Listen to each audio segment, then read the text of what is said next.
Hoy celebramos, como todos los segundos jueves de mes, una sesión que no es una sesión más, entre otras cosas porque es la última, pero no solo porque es la última, y además la celebramos fuera del sitio donde lo celebramos normalmente, que es la Casa de la Sirena. Y ahora diré por qué hemos querido celebrarlo aquí. Es que la sesión es la última, es que hemos querido entonces en Andalucía Viva hacer una sesión especial dedicándosela a un compañero que ha sido y es muy querido por nosotros, que es José Manuel Viguera, y haciendo un acto que es un acto de homenaje modesto por parte de los compañeros de Andalucía Viva. Él nos ha acompañado, lo perdimos lamentablemente hace un año, nos ha acompañado ya antes en Asamblea de Andalucía, ha sido un andalucista de lujo también durante toda su vida. Nos acompañó también desde el principio en Andalucía Viva y su contribución ha sido siempre una contribución excepcional porque él es una persona, ha sido una persona extraordinaria como persona, como andalucista y también como profesional. Yo he tenido ocasión durante muchas veces de ser testigo de su dimensión humana extraordinaria que decía, porque a mí me ha tocado desde que empezamos estas sesiones el papel de coordinador de las sesiones y tenía que hablar con él para que él nos hiciera el cartel desde el principio. Él ha sido un diseñador extraordinario, lo podréis comprobar ahora con lo que se va a decir aquí en la mesa. Y siempre, ya durante una etapa larga, me atendía desde una enfermedad que ha sido una enfermedad larga y penosa y nunca he tenido ni siquiera la impresión de que pudiera estar molestándolo lo más mínimo. Ha sido siempre una persona entregada absolutamente desde todas las circunstancias. Entonces, para nosotros, como he dicho, para Andalucía Viva, ha sido una persona muy importante y muy querida. Y como profesional, pues también ha sido una persona que desde el andalucismo ha hecho aportaciones muy interesantes desde el punto de vista de los objetivos que tenemos en Andalucía Viva, desde el despertar de las conciencias y desde la denuncia de la situación de Andalucía.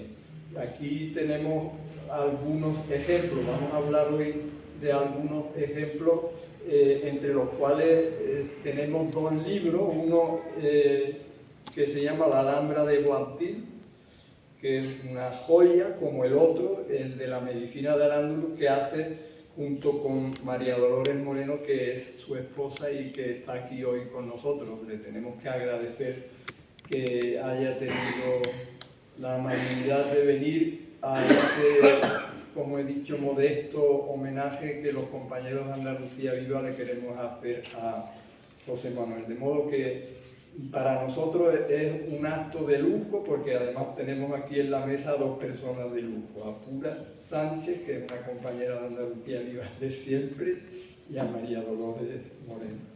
Gracias.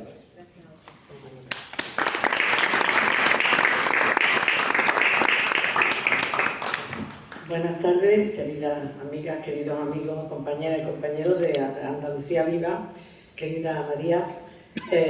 Muchas gracias por acompañarnos en esta tarde primaveral, pero de verano, como suele ser ya habitual en Sevilla.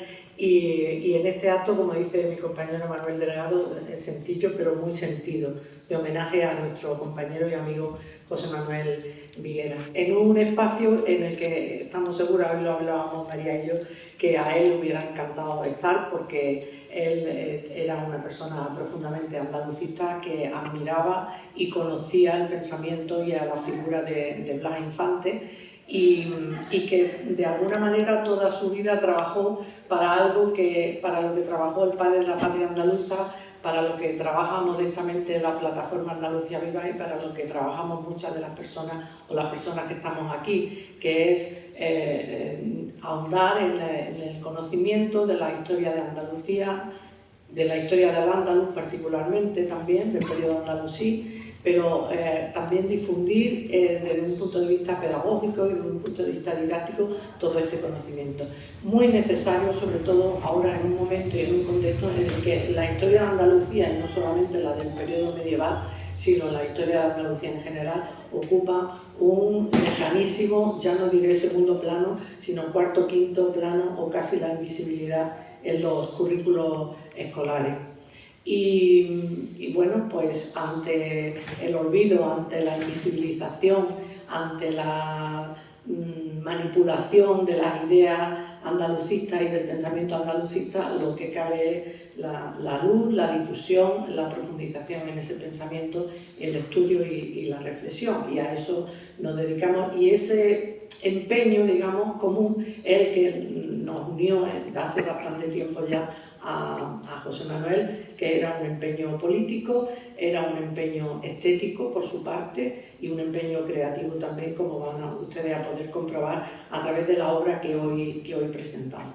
Entonces, yo quería hacer hincapié en esta cuestión y voy a presentar un poco a la vez a estas dos personas maravillosas que son José Manuel Viguera y María Dolores Moreno, compañeros de vida y compañeros de trabajo y compañeros de pasión creativa, podríamos decir, ¿no? Porque eran dos artistas. María además José Manuel era granadino, pero María mailenera, de Mairena del Alcor. Lo que pasa es que se trasplantó a Granada y ya, pues nada, pues es granadina, ya está.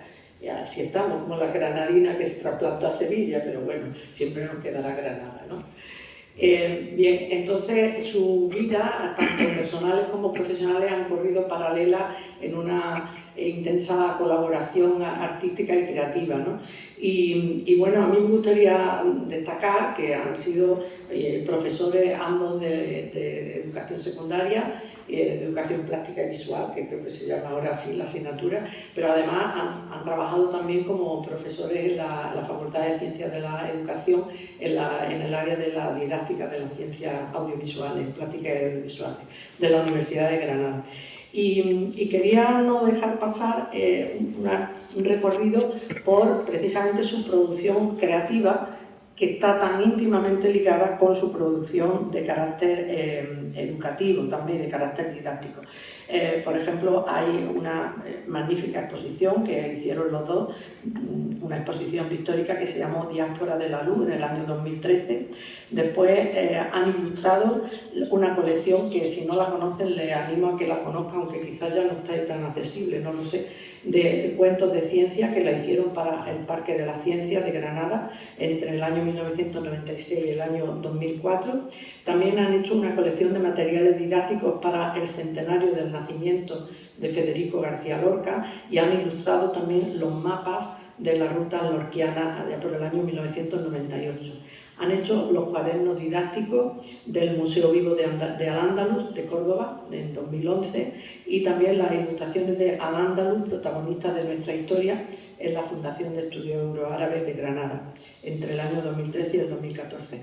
También han dado a la luz, nunca mejor dicho esa expresión, el libro de texto Vía Latina de la editorial Cultura Clásica y las dos últimas producciones conjuntas que han sido este maravilloso libro de La Alhambra de Boabdil, que podría parecer un libro infantil, pero no lo es en absoluto, y este de la medicina de Al-Ándalus que presentamos hoy, ya desgraciadamente sin José Manuel presente, y que tienen en común dos características, o tres mejor dicho, que me gustaría resaltar.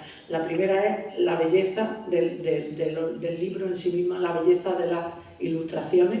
Ya María nos hablará ahora del proceso creativo y todas estas cuestiones.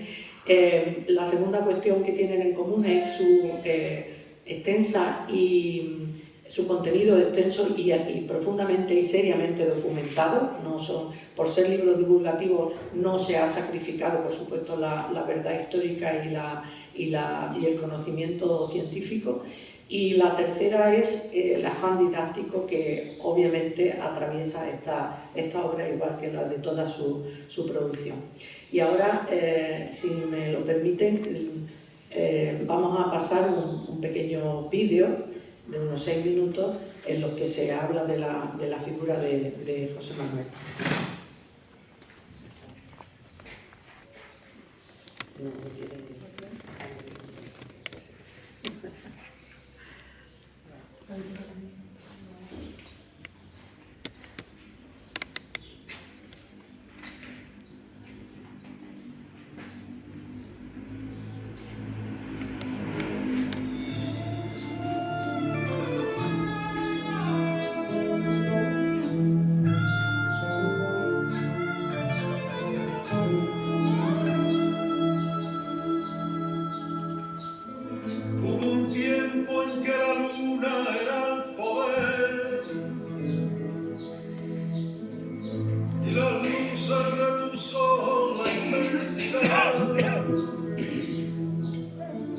Y los besos de tu boca al atardecer,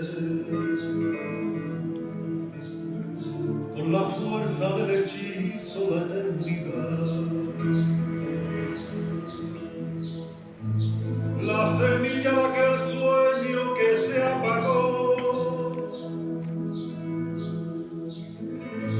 convertida en un secreto será clavel. Ahora solo queda el viento que la llevó a la puerta de mi casa al amanecer. Calangarnata, calangarnata, calangarnata, calangarnata, es la llave que abrirá tu corazón.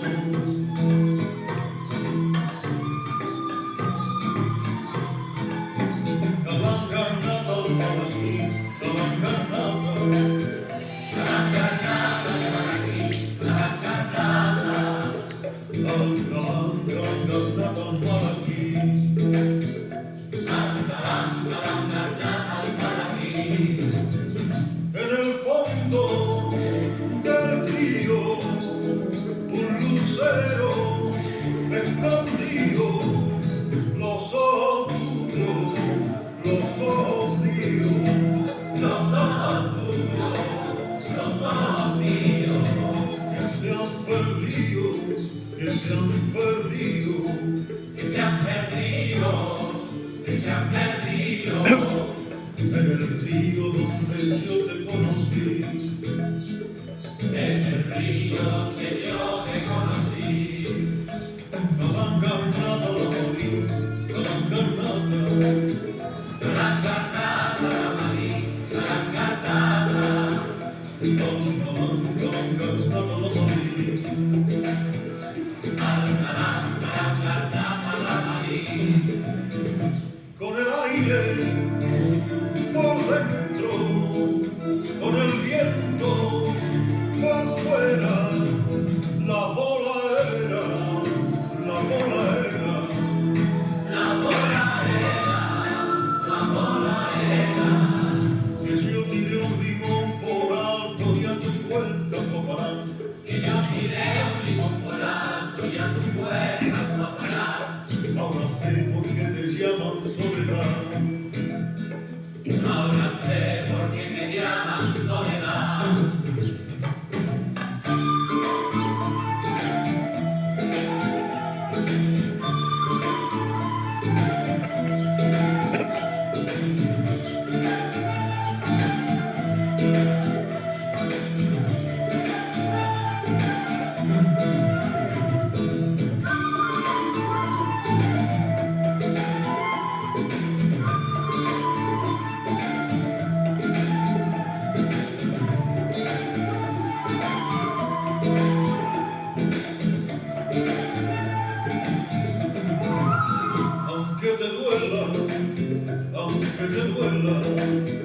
aunque te duela el corazón, aunque te duela, corazón no te lamentes del amor, corazón no te lamentes del amor. Calanganata, caucaví, calanganata, calanganata, caucaví, calanganata,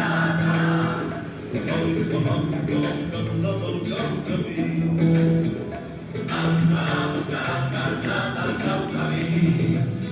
En tus ojos me quemo, en tu boca me rompo, tú eres la llave de mi tesoro, tú eres la llave de mi tesoro. Si yo pudiera cantarte nada, si yo pudiera cantarte nada,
Alcalán, Canganata, Larabí, Alcalán, Canganata, Larabí.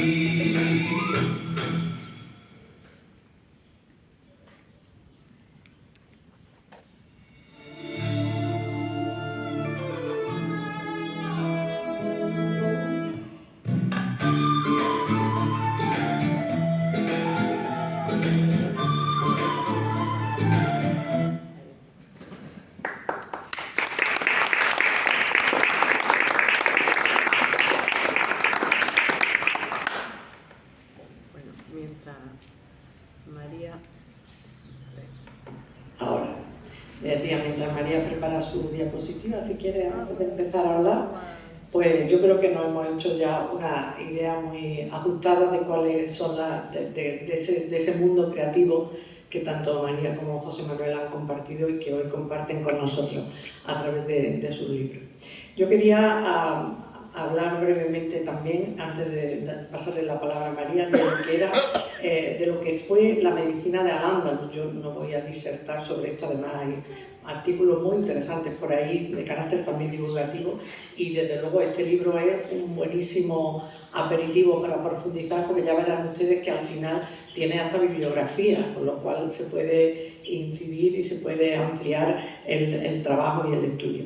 La verdad es que en la civilización y la cultura árabe, desde el principio, desde el siglo IX prácticamente en Bagdad, para María se referirá a ello también, ya se crea un centro, se llamaba la Casa de la Sabiduría, donde se recibían una serie de manuscritos y una serie de obras que recogían el saber médico tanto del mundo hindú como del mundo persa y del mundo griego. Y a eso le unen los propios árabes sus conocimientos en ese momento, que eran conocimientos básicamente hechos de carácter empírico, podríamos decir, unidos también a una cierta parte, no toda, pero sí una cierta parte de pensamiento, podríamos decir, mágico, de pensamiento religioso.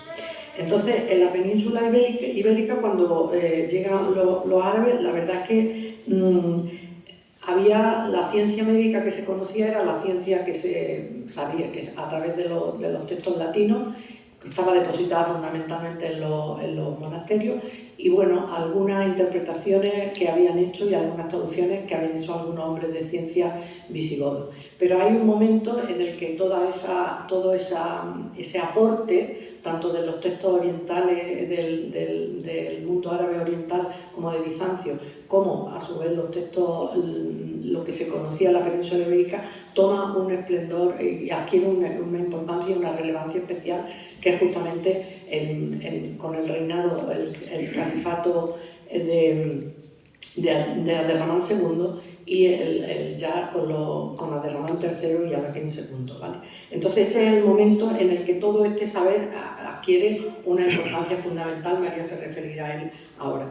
Y bueno, hay cuestiones curiosas que yo, como profana en el asunto, he querido destacar, ¿no? Por ejemplo, los árabes hablaban ya en todos esos libros de ciencia médica de que había 4 órganos fundamentales en el cuerpo humano. Al cerebro le concedían la función psíquica, al corazón la función vital, la función nutritiva la centraban en el hígado, y la función generadora o generativa, la función reproductora en los testículos y en la matriz, ¿no? Y bueno, ellos distinguían además entre enfermedades cuyo origen era natural, que eran las enfermedades que se producían por un desequilibrio del cuerpo, digamos, y enfermedades que tenían un origen sobrenatural.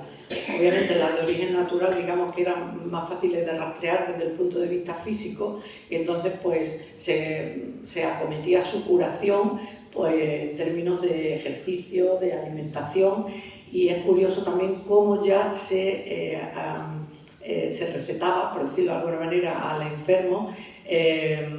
O sea, se concebía la enfermedad como un desequilibrio que había que restablecer de alguna manera, y también se consideraba que la medicina tenía que tener un carácter preventivo, y esto es una cuestión bastante moderna, ¿no? En el sentido en el que hoy hablamos también a veces de la medicina, ¿no?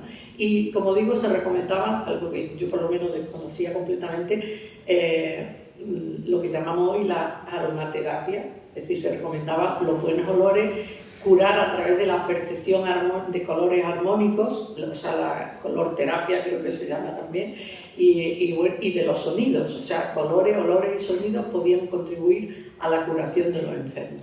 Y luego, claro, la parte, digamos, menos científica, entre comillas, aunque todavía eso no nos hemos acabado de aclarar, era esto que se llamaba las enfermedades de carácter sobrenatural. Bueno, que tenían que ver un poco con el mal de ojo, pero es curioso que entre ellas se hablaba de la epilepsia como una de esas enfermedades, o se hablaba de la locura, o se hablaba de los malos sueños, que es una manera poética, no sé, de referirse a un cierto desequilibrio o a un cierto problema mental, ¿no? Y bueno, en fin, la forma de curarla eran los saumerios y la invocación y todo esto, como correspondía a las cuestiones de carácter espiritual, ¿no? Hablaban los árabes también, igual que los griegos, hablaban del hálito vital, que es una manera metafórica también de referirse al espíritu. Los griegos le llamaban neuma y los árabes le llamaban ruh, pero bien, se trataba del mismo concepto, ¿no? Aquello que nos alienta, aquello que nos da vida. Y luego, pues bueno, a partir del siglo XIII,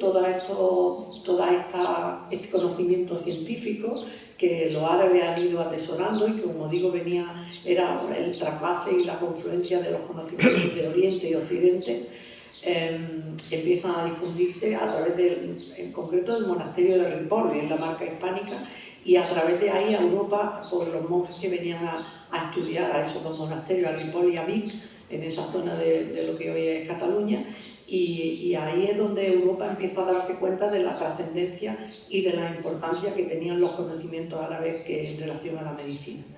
Y es importante, con esto voy a terminar, antes de darle, como digo, de pasarle la palabra a María, que me voy a referir a dos anécdotas, a dos hechos más o menos anecdóticos, pero que ponen de manifiesto que ya en esa época, en la época andalusí, y muy tempranamente, se tenía conciencia de la importancia de los conocimientos que los árabes tenían en medicina, y en concreto los andalusíes tenían en medicina.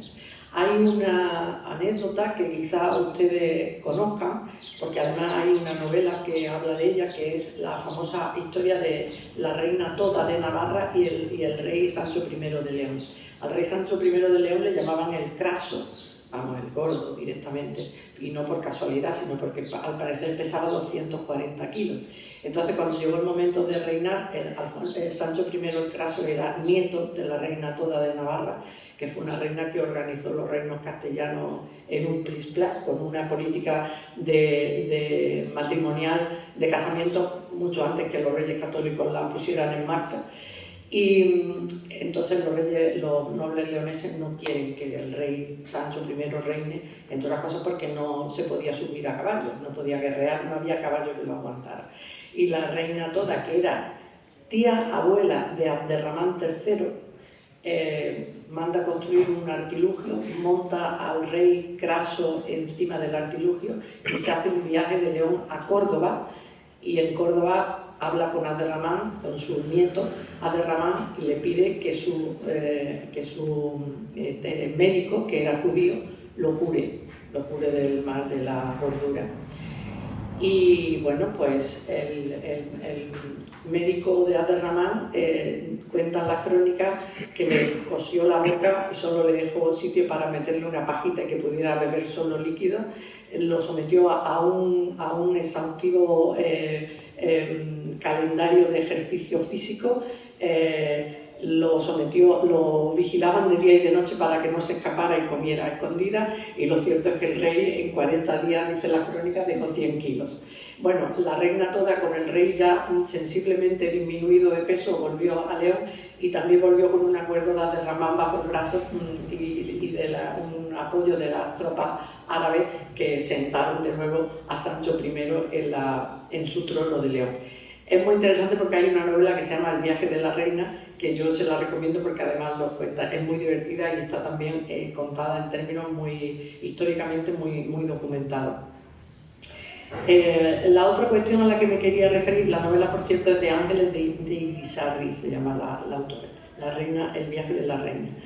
Y hay otro elemento también muy interesante relacionado con la medicina de Al-Ándalus, y es que cuando en el siglo XIII, al lado de una madraza que había sido fundada 3 o 4 siglos antes en Fez, se funda una biblioteca que se dice que es la biblioteca más antigua del mundo. Es la biblioteca, es que lo tengo que leer porque el nombre es un poquito difícil. La biblioteca de Al-Qarawiyyin en Fez sigue existiendo. Se dice además que la fundó una mujer y luego la ha restaurado también una mujer. Pues en el siglo XIII, como digo, el sultán de la ciudad de Fez le pide a Sancho IV de Castilla, firman un acuerdo de paz y le pide que envíe a esa biblioteca todos los manuscritos que pueda encontrar y todos los Coranes que pueda encontrar en lengua árabe en Al-Ándalus. Y entonces dice la crónica, y hay un cronista de la época que lo describe así, dice: al despedir a Sancho para su país, le mandó que le enviase los libros musulmanes y los Coranes que encontrase en sus dominios en manos de cristianos o de judíos. Sancho le envió 13 cargas y entre ellas había Coranes y comentarios de una serie de obras, entre ellas obras de medicina que se conservan actualmente en esa biblioteca. Y ya para terminar, decir que curiosamente en ese mismo tiempo en que el sultán de Fez abre la biblioteca de Al-Qarawiyyin, donde podemos encontrar algunos de estos textos andalusíes, se crea en Granada, en el reino nazarí de Granada, la primera madrasa, que la fundó, como sabemos, el sultán nazarí Yusuf I, que reinó entre 1335 y 1354. Así que esto era lo que yo quería. Era mi pequeña contribución a esta presentación, que ahora María tiene la palabra. Muchas gracias por estar aquí con nosotras y por compartir todo lo que habéis hecho y habéis creado juntos con más religión. Muchas gracias. Bueno, ante todo, muchas gracias por estar con nosotros esta tarde y en esta presentación del libro La medicina de Al-Ándalus. Para mí también es un honor el poder contar con Pura Sánchez para hablarles sobre esta publicación. Y mi agradecimiento también a la Fundación Blas Infante por su ofrecimiento y participación en la organización de este acto. Me siento muy orgullosa de haber tenido la suerte de compartir proyectos artísticos y educativos con José Manuel Viguera Roldán, autor del libro que hoy presentamos y mi compañero, tanto en la vida familiar como profesional. José Manuel Viguera se ha interesado y ha investigado sobre la época andalusí, podríamos decir, durante toda su vida. Ya en el primer trimestre del primer curso de carrera nos organizó un grupo de dibujantes con el objetivo de realizar un cómic de ciencia ficción sobre Al-Ándalus. Él entiende que esta etapa de nuestra historia conforma en gran parte la idiosincrasia andaluza y el sentir andaluz. Siente la necesidad, como gran pedagogo que es, de darnos a conocer, de acercar al lector al mundo andalusí, para que se reconozca en él y lo asuma como su propia historia. Si hubo un periodo de nuestra historia del que los andaluces podemos sentirnos orgullosos, es sin duda Al-Ándalus. Jamás un pueblo irradió tanta cultura como el nuestro. Durante el Renacimiento andaluz, entre los siglos VIII al XV, los científicos y sabios andalusíes fueron capaces de fusionar los conocimientos de Oriente y Occidente, de compartir, de intercambiar y de crear. De ahí la grandeza de la civilización andalusí, siendo decisiva para que la humanidad volviera a encontrar el camino del progreso. La ausencia de divulgación de lo que supuso la época andalusí para la humanidad es evidente en nuestra aula. Pudimos comparar como profesores que los libros de secundaria de editoriales francesas en la rama de bilingüe, el contenido sobre Al-Ándalus se desarrollaba en dos amplios temas, mientras que en los libros de nuestros alumnos andaluces el contenido sobre la etapa andalusí ocupaba 2 párrafos al final del tema Historia medieval. No solo en el ámbito educativo, también en los medios de masas como televisión, cine, publicaciones, etc., la divulgación de lo que supuso el saber, la trascendencia de Al-Ándalus y el legado que de aquella época perdura ha sido escueta y en algunos casos nos ha llegado tergiversado. Nuestro trabajo pedagógico como profesores de arte ha estado influenciado por las teorías pedagógicas de Herbert Reed en su obra La educación por el arte, en la que el objetivo no sería formar artistas, sino una metodología basada en la asociación fraternal entre los seres humanos, así como en el libre pensamiento crítico. En este posicionamiento coincide con Blas Infante, en su obra La dictadura pedagógica, en 1921, donde aboga por la educación para conseguir un individuo creativo en una sociedad libre. También Francisco Ginés de los Ríos, por medio de la Institución Libre de Enseñanza, se revela contra cualquier dogmatismo fomentando una educación integral y extendida a lo largo de la vida del individuo.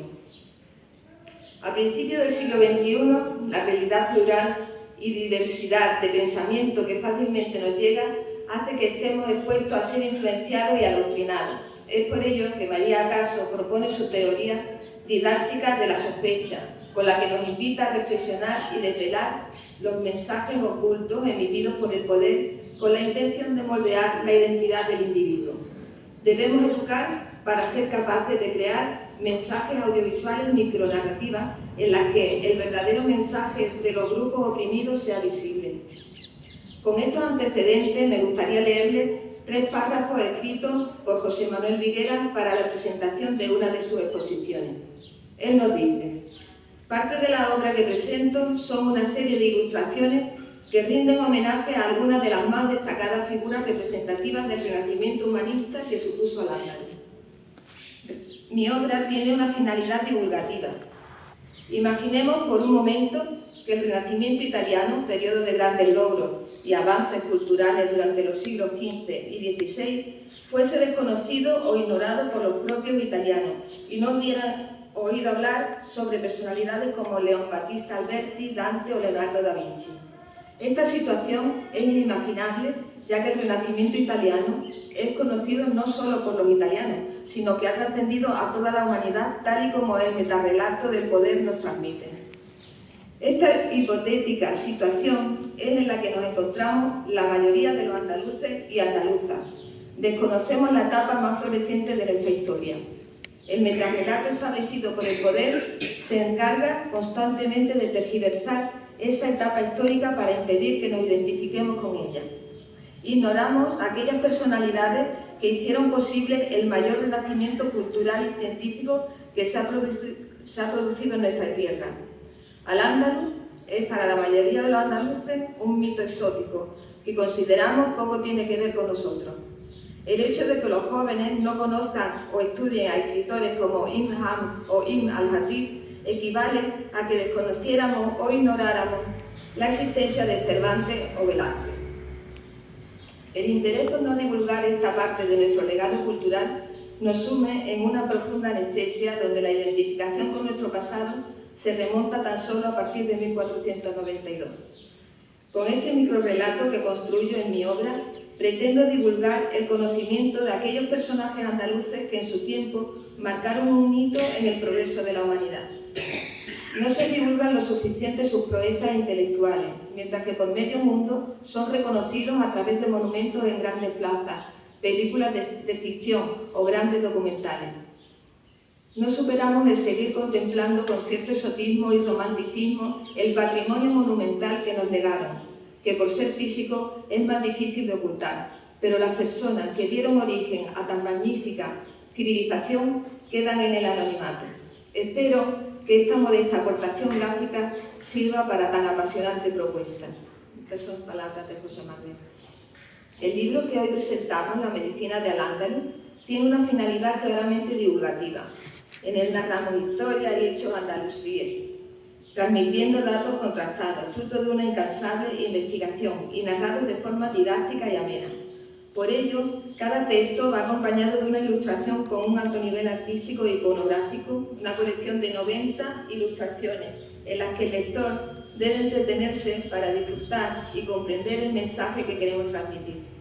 En sus primeros meses de vida, este libro ha sido muy valorado por exponer de forma concreta y rigurosa los avances médicos relacionados cronológicamente y resaltando la continuidad entre ellos, atendiendo a lo fundamental.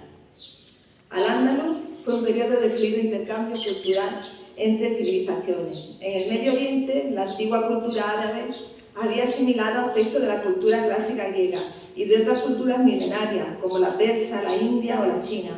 Con la llegada del Islam a la península ibérica, estas nuevas ideas se incorporaron a los avances heredados de la civilización bético-romana.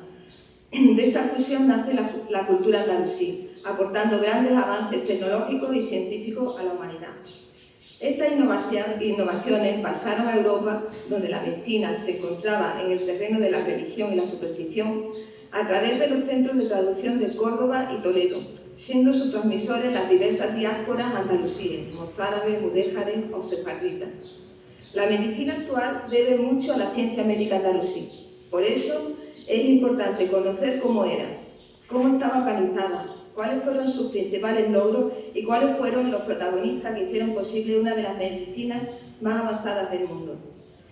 El libro, La medicina del andaluz, está organizado en 5 capítulos. El primero habla sobre las especialidades, como la botánica, la farmacología, la ginecología, obstetricia, la pediatría, la matrona, el anestesista, la cirugía, oftalmología, odontología y otras. También hemos incluido a los peregrinos, que estudiaron con los más renombrados sabios de Oriente y traían copias o sus propios manuscritos con los avances que en esas escuelas de Bagdad, Wuhan, El Cairo y Túnez habían descubierto en medicina, botánica, matemática, astronomía o geodesia. Por ejemplo, el sabio persa Al-Biruni mide la circunferencia de la Tierra con solo 114 kilómetros de error en el siglo X o X-XI, 1000 años antes que en Occidente. Las copistas también fueron importantes para la transmisión de conocimiento. En la Córdoba de Ramán III, siglo X, existían más de 10.000 mujeres copistas que traducían los nuevos libros que traían los viajeros desde el Oriente cristiano, Constantinopla, al Occidente musulmán, al Ándalus. La botánica y farmacología tuvieron gran desarrollo a partir de la llegada al Ándalus del Tratado de Materia Médica de Dioscórides, médico griego del siglo I, regalo ofrecido por el emperador de Bizancio, Constantino VII, a Abderramán III. Esta obra contiene más de 600 plantas y sus aplicaciones médicas. Fue traducida al árabe y ampliada por un grupo de médicos y botánicos encabezados por Ibn Jujul, Hasdain Sapur, consejero del califa, y dirigido por el monje bizantino Nicolás, conocedor de la lengua griega. Es destacable en esta especialidad el sevillano Abul Hayr al-Isbili, entre los siglos XI y XII, que escribe una valiosísima enciclopedia de etnobotánica, farmacología y lingüística, al incluir los nombres vulgares de las plantas. La cirugía andalusí fue muy avanzada, curando enfermedades, malformaciones y traumatismos gracias al médico más importante de la medicina andalusí, Abul Qasis o al-Zaharaui. Este sobrenombre se le puso por nacer en Medina Zahara, el año de la fundación, en el 936. Es considerado padre de la cirugía moderna. Escribió la primera gran enciclopedia, Kitab al-Tasrif, extenso tratado de 30 tomos sobre patología, farmacia, dietética, psicoterapia y cirugía, donde describe a través de dibujos las principales técnicas y 300 tipos de instrumentos quirúrgicos inventados por él para utilizarlos en cada intervención. También gracias a él, la odontología tuvo un enorme desarrollo. Fue un experto dentista, describiendo varios procesos para la extracción dental, la forma de alinear los dientes, la técnica para crear a partir de huesos de animal piezas nuevas e insertarlas con hilo de plata o de oro. También se empastaban dientes para evitar perder la pieza, utilizando una resina llamada almáciga a la que se le añadía lumbre mineral rico en sales, muy similar a la que se utiliza hoy en día. Las extracciones de muelas eran muy populares, eran ejecutadas por el propio médico o en ocasiones en el zoco o mercado, por personas que no tenían preparación en materia sanitaria, pero eran muy hábiles en esta labor. La higiene bucal era muy practicada en la población andalusí, pues en el Islam la limpieza de conciencia y personal era preceptiva antes de rezar 5 veces al día. Esta costumbre evitaba las enfermedades y la pérdida de piezas dentales. En los yacimientos históricos, como son los cementerios, se aprecian dentaduras completas, con pocos daños dentales. Era común el uso de cepillos de raíces, miswak, y un dentrífico, hidróxido de calcio, agua destilada y esencias de frutas, para darle un buen sabor. La oftalmología, muy importante en la medicina andalusí, se escribieron importantes tratados sobre esta materia que hicieron más precisa la cirugía ocular. Llegaron a ser muy frecuentes las operaciones de catarata. En esta operación se tapaba el ojo bueno para que no se moviera el que iba a ser operado. Esta técnica y muchas otras perduran hasta nuestro día. Al-Gafeki, nacido en el siglo XII en Benalcázar, cerca de Córdoba, autor del libro Guía de la oftalmología, fue famoso por su destreza en operar cataratas y en sus estudios de la visión. Al ser una especialidad que investiga el funcionamiento del ojo humano, hizo posible el invento de la cámara oscura, antecedente de la cámara de foto y de vídeo. El físico árabe Al-Hazen describe la cámara oscura con detalle en su libro de óptica y lo relaciona con el funcionamiento del ojo humano, ofreciendo la base para la oftalmología actual. La dietética también supuso un avance en la medicina preventiva de la época. Se introdujeron en la dieta alimentos como frutos secos para la salud cardiovascular y alargar la vida. Se aconsejaba el consumo de frutas. Abenzoa, médico sevillano del siglo XI, nacido en Peñaflor, autor del libro de los alimentos, advierte que comer en exceso acorta la vida y se puede llegar a convertir en el mayor veneno para el ser humano.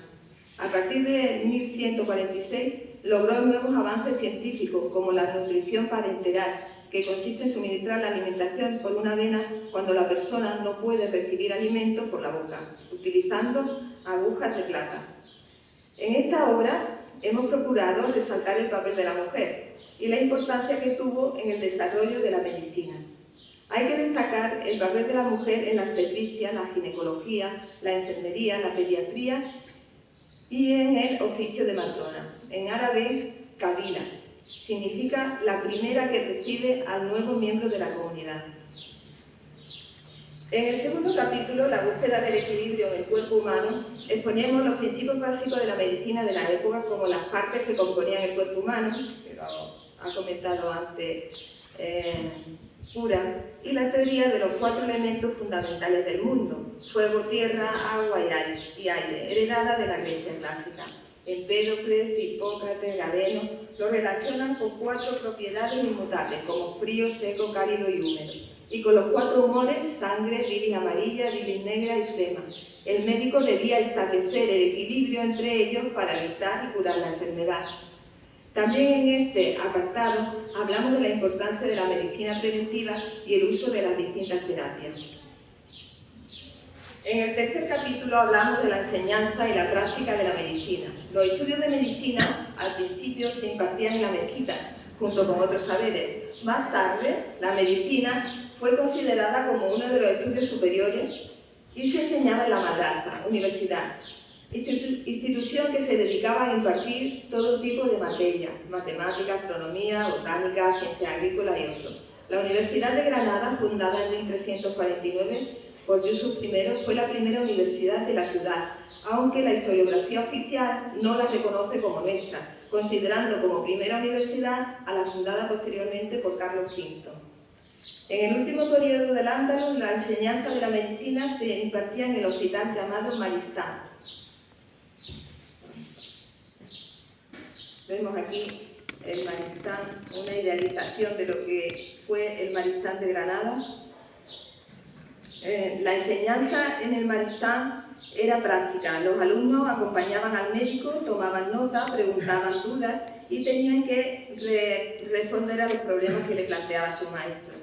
En esta ilustración hemos recreado el Maristán de Granada, situado en el Albaicín y fundado por Mohammed V en 1367, acercándonos de manera hipotética a lo que pudo ser el trasiego de un día en el hospital, la dinámica de los personajes en sus tareas, los enfermos que llegan al hospital, la carretilla que entra con urgencia, las salas de enfermos, la lavandería, la cocina, el jardín botánico que en Al-Ándalus siempre estaba al servicio de la medicina, la tienda de plantas medicinales, la cabina del alquimista y demás dependencias. También vemos el patio, con su alberca y los 2 leones que antiguamente estaban en el portal de la Alhambra, hasta que descubrieron que formaban parte del Maristán y hoy están en el Museo de la Alhambra. También en este museo podemos leer la lápida fundacional con las bendiciones a su fundador Mohammed V, que estaba situada encima de la puerta de entrada al Maristán y que podemos apreciar en la recreación. Los aspirantes a médicos, para obtener el título de médico se llamaba Ijaza. Debían superar unos exámenes que estaban basados en 16 libros de Galeno, en los 16 libros de Galeno. De esta forma se evitaba el intrusismo de los curanderos que aplicaban falsos tratamientos. El médico andalusí tenía conocimiento de varias materias como la anatomía, la fisiología, la botánica, la higiene, la astrología, la alquimia y la religión. Los cristianos de los reinos limítrofes acudían a las consultas médicas para mejorar su estado de salud. La fama y profesionalidad de un médico se reconocía por el número de sillas en la puerta de su consulta. En este apartado se habla también de los escalafones de la enseñanza y la práctica de la medicina. El rango más elevado era el del sabio, que escribía los tratados y en algunos casos practicaba la medicina. Luego le seguía el rango el médico, que tenía ya el título Ijaza. Para ejercer después seguía el tabib o el aprendiz de médico. La mutatabiba era una estudiante en práctica, mujer estudiante, y que frecuentemente recibía los conocimientos de familiares experimentados en la medicina. Por último, el mutatabib o practicante estaba considerado por debajo de los aprendices. Su función era la de los cuidados de los enfermos y la de asistir al médico. En el 4º capítulo, Costumbres cotidianas, damos a conocer la importancia del agua en la cultura islámica. El agua es considerada como el elemento esencial que da vida y forma al ser humano. La Córdoba de Abderramán III llegó a tener más de 300 baños públicos y en Al-Ándalus tomar baño era una costumbre cotidiana, mientras que en el resto de Europa las mujeres se bañaban 2 veces al año y los hombres solo por prescripción médica. Tan grande era el gusto de los andalusíes por la limpieza que, según un dicho popular, antes gastaba un mendigo su última moneda en jabón que en una hogaza de pan. También en este capítulo damos a conocer el valor espiritual, social y terapéutico del hammam. En el capítulo 5, último capítulo del libro, presentamos una galería de 40 sabios, médicos, filósofos, botánicos, investigadores, protagonistas de los grandes avances médicos y científicos que aportaron a la humanidad. Presentamos a estos sabios atendiendo a una sucesión cronológica y de continuidad en los logros y avances que realizaron. Desde los médicos mozárabes del siglo VIII y IX y médicos muladíes, cristianos conversos al Islam, como Yahya ibn Shah en el 935, Abul Qasir, padre de la cirugía moderna, Hasdai Sadru, médico judío sefardita, ministro de Asuntos Exteriores de Abderramán III y encargado de recibir a la embajada del emperador bizantino. Ibn Juljul, cordobés, que escribió comentarios y aumentó los medicamentos simples que aparecen en el libro de Dioscórides. El cordobés Averroes, padre del racionalismo, más de 100 libros inspirados en Aristóteles, médico principal de Cámara y Cádiz de Córdoba, primero en diagnosticar el Parkinson y las propiedades de los fotorreceptores de la retina. Maimónides, médico rabino y teólogo judío, sefardí, describe enfermedades como el asma, la diabetes, la hepatitis o la neumonía. La documentación sobre las mujeres que ejercieron la medicina es escasa, aunque se tienen pocos datos, se tienen referencias de Arm bint Marwan ibn Zur, nacida en Peñaflor, siglo XII. Destacó por su habilidad para los tratamientos, muy valorada por los emires almohades, que le pedían consejos y tratamientos médicos para hombres y mujeres. Esta práctica no era habitual en la época, ya que las mujeres médicas solo atendían a personas de su mismo género. Esta circunstancia muestra el gran prestigio que tenía en la corte. También fue profesora de medicina, transmitiendo su sabiduría tanto a hombres como a mujeres. Esta amplia nómina de médicos andalusíes incluye también a los moriscos del siglo XVI y XVII, como Alonso del Castillo y Juan de Luna, autores de los libros Plumbios del Sacromonte. Después de la conquista y tras el incumplimiento de las capitulaciones de Santa Fe por los reyes católicos, estas tradiciones médicas fueron perseguidas por los castellanos, pues eran consideradas costumbres de herejes o actos de brujería. Después de la conquista, la Inquisición prohibió a los moriscos divulgar el legado científico de Al-Ándalus en sus instituciones. Los médicos cristianos impidieron que los moriscos estudiaran medicina, cerrándoles el acceso a la universidad. La pérdida intelectual fue tremenda. También prohibieron estudiar la ciencia médica en libros andalusíes por estar escritos en árabe. Por si el lector quisiera ampliar conocimiento en el apartado del libro para saber más, ofrecemos la bibliografía utilizada para la documentación de los contenidos. Cada página contiene el texto en castellano y en inglés, lo que hace que llegue a un amplio número de lectores. Las ilustraciones están realizadas en su mayoría con la técnica de la acuarela. El color y el proceso de elaboración de algunas de ellas con aplicaciones digitales ha propiciado un trabajo en equipo. Con estas imágenes queremos centrar la atención de una manera clara, entretenida y concisa en el mensaje que pretendemos comunicar. Para la documentación gráfica previa a la realización de las ilustraciones, nos hemos inspirado en imágenes de diversa índole, como pinturas, ilustraciones y en imágenes cinematográficas. Por ejemplo, vemos en la pantalla la ilustración del hammam. Esta es la ilustración del hammam. Y podemos reconocer la pintura de Dominique Ingres, El baño turco. También nos hemos inspirado en las miniaturas andalusíes del Magreb de los siglos X al XV. Las miniaturas persas, más que como referencia iconográfica, nos han servido de motivación para la estilización formal de algunas composiciones. Como podemos observar en la acuarela, donde los botánicos, el monje bizantino Nicolás y el médico cordobés Hasdai ibn Sadru realizan una taxonomía de las plantas medicinales y traducen al árabe la obra de Dioscórides de materia médica. También hemos elegido la imagen que representa a Ibn Khaldun,